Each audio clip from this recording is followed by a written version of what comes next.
किसी ने बड़े कमाल की बात कही है कि जिंदगी में अगर आप कामयाब बनना चाहते हैं तो याद रखिए कि पांव चाहे फिसल जाए, जुबान और नीयत को कभी फिसलने मत देना।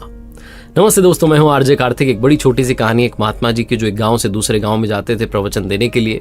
एक नगर से दूसरे नगर में जाते थे। उनका खुद का कोई ठिकाना नहीं था, खुद की कोई कुटिया नहीं थी, आश्रम नहीं था। और कई बार उनके मन में विचार आता था कि अपनी कुटिया होती, थोड़ी सी जगह मिल जाती, आश्रम बना लेता, वहीं प्रवचन करता, बार बार इधर उधर जाना नहीं पड़ता। एक दिन उन्हें किसी ने बताया कि एक राज्य का जो महाराज हैं, राजा साहब हैं, वो बड़े दानवीर हैं, बड़े दिल वाले हैं। जितनी आप उनसे चाहत मांगेंगे, जितना आप उनसे मांगेंगे, जो मांगेंगे वो सब दे देते हैं।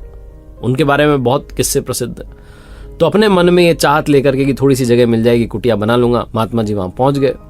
राजा के दरबार में देखा तो बड़ी भीड़ लगी हुई थी, लंबी लाइन थी, लोग आए हुए थे और जो मांग रहे थे राजा उन्हें दे रहा था। जितना मांग रहे थे उतना दे रहा था। महात्मा जी का नंबर आया तो राजा ने पूछा, प्रणाम करके, महात्मा जी बताइए क्या चाहिए।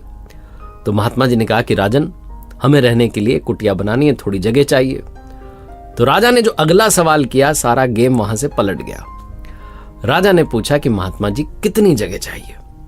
अब महात्मा जी के मन में कैलकुलेशन चलने लगी। पहले उन्होंने सोचा 1 बीघा मांग लेते हैं, फिर उनको लगा कि राजा बड़े दिल वाला है, 2 बीघा मांग लेते हैं, फिर उन्होंने सोचा 5 बीघा, फिर उनको लगा थोड़ा बड़ा ही आश्रम बना ले, बार बार क्या जगह मांगेंगे, 10 बीघा मांग लेते हैं।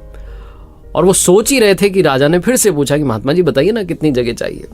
महात्मा जी बोल नहीं पा रहे थे, शब्द नहीं निकल रहे थे, बड़बड़ा रहे थे। तो राजा को लगा कि महात्मा जी को बड़ी जगह चाहिए, बड़ा आश्रम बनाना चाह रहे हैं, बहुत बड़े दिल वाला राजा। उसने कहा एक काम कीजिए महात्मा जी, आप पलट जाइए और सामने की दिशा में चलते चले जाइए। सूर्यास्त होने से पहले पहले जहां तक आप पहुंच जाएंगे वहां पहुंच के उस छोर से वापस आ जाइएगा मेरे पास। जैसे ही आप मेरे पास आएंगे, जिस छोर पर आप गए थे आखिरी, वहां तक की जमीन आपकी हो जाएगी। आपको जितना बड़ा आश्रम बनाना है आप बना लेना।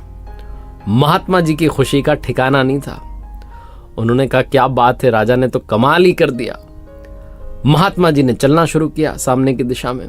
थोड़ा चले, फिर उनको लगा कि चलेंगे तो थोड़ी कमी जगह आएगी, दौड़ना शुरू करते हैं। दौड़ना शुरू किया, भागना शुरू किया। राजा को लगा कि महात्मा जी तो दौड़े चले जा रहे हैं, मैराथन जो उन्होंने शुरू कर दी है, रेस लगा दी उन्होंने। तो राजा ने अपने 2 घुड़सवारों से कहा कि आप पीछे पीछे जाओ, पानी का प्रबंध करके ले जाओ, प्यास लगे तो उनको पानी पिला देना। गर्मी का समय, दोपहर हो रही है, भागे जा रहे हैं महात्मा जी, ज्यादा से ज्यादा जगह कवर कर लें, जंगल के एरिया में भाग रहे हैं। घुड़सवार पीछे से आके कह रहे थे महाराज जी आप थोड़ा सा पानी पी लो। महात्मा जी, उन्होंने कहा समय नहीं है अभी। फिर वो आकर के कह रहे हैं घुड़सवार थोड़ा सा पानी पी लो, प्यास लग रही होगी, आप बेहोश हो जाओगे। बोले नहीं अभी समय नहीं है हमारे पास।